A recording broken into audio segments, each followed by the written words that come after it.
Let's have a shout out for the dolphins as well, because we must remember that 20,000 dolphins a year are killed around the coast of Japan, and many of them are taken into slavery in marine parks as well. So won't we all agree that there's dolphins as well as whales today, yes? Dolphins! Exactly.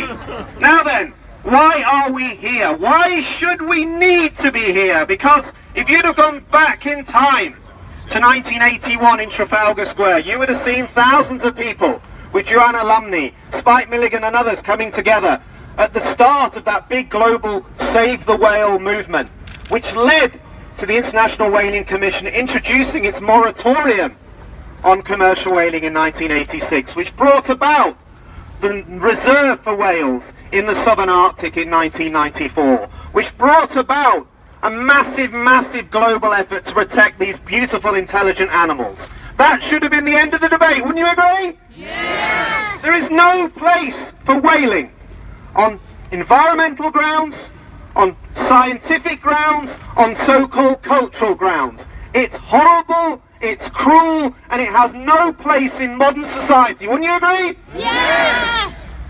The trouble is, ladies and gentlemen, we are back to where we started.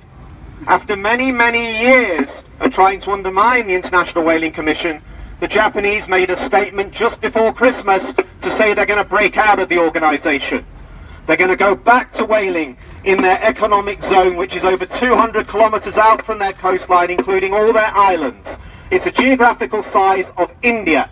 And those vessels are already being prepared, including vessels in Taji, that are going to go from capturing and slaughtering dolphins to go to sea to kill whales. Do any of you think that's right? No! And that's why this is going to be, I hope, the start of a new Save the Whale movement, not just in London, but in capital cities around the world, because we have to start this fight all over again. Wouldn't you agree? Yes! And that's why we have to come back onto the streets. That's why we have to have our voices heard. Now, we don't have moral authority in Europe or Scandinavia to say we're the only ones that can speak out on this issue, because I'm afraid Iceland and Norway are also whaling and seeking to continue to whale. Do you agree with that? Yes! And we know that hundreds of pilot whales are killed in the Faroe Islands in the most disgusting, barbaric way for so-called cultural reasons. Do you agree with that? No! So, yes, today we're focusing on Japan, but what we can't say is that everything in our own backyard is right as well.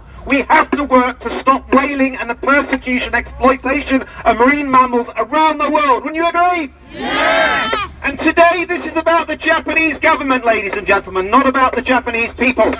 We have a very good relationship with Japan. It's one of the leading economic nations in the world. Medical, technological innovation and advancements that help us all.